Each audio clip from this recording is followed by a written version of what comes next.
little rascals in the nest box. The morning had that quiet kind of stillness only found in early spring. The garden hadn't fully woken up yet, not in the noisy sense. The plants were still holding on to the cool of morning, and the sky was pale and undecided. Above, the walnut tree was already well on its way, its leaves unfolding with quiet confidence, catching the early light like pages turning slowly. I sat in my garden chair. Nothing fancy, just an old plastic one, sun-faded and simple, but comfortable in its own unassuming way. Perfect for mornings like this. A mug of coffee rested on the table beside me, steam curling up like a breath held too long. I lit my pipe slowly, watching the smoke rise and disappear into the air.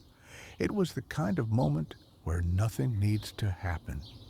And somehow, everything does. Above me, tucked under the eaves of the garage wall, the nest box was alive with motion.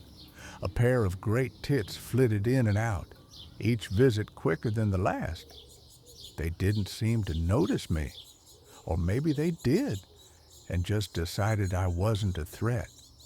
I like to think I had earned that trust. Tiny beaks poked out from the hole now and then. Barely visible, really, but I could hear them. Little raspy chirps, high-pitched and impatient. Hungry mouths with no concept of patience.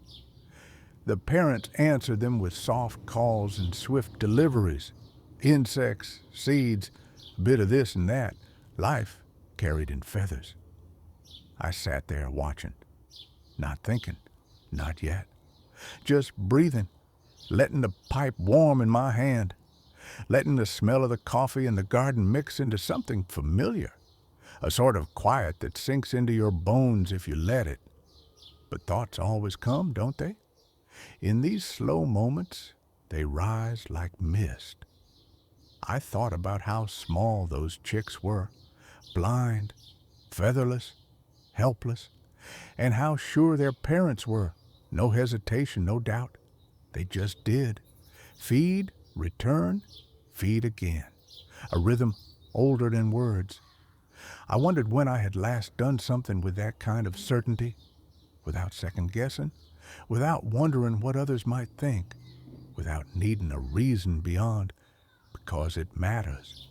Another puff of the pipe, another sip of coffee. The chicks chirped again, louder now, growing day by day. They didn't know it, but their wings were already learning. I smiled. Sometimes I wish I could live more like them, not in a nest, mind you, but with that same trust, that same rhythm, that quiet knowing that the world is turning, and all I need to do is show up again and again. The mother bird darted past my head, so close I felt the wind of her wings. She slipped into the box without a sound. A moment later, the cries quieted. I imagined tiny gullets full for now, tiny bodies settling back into softness and sleep. And I stayed there a while longer, not waiting for anything, just being, just watching the little rascals in the nest box, and feeling somehow that all was well.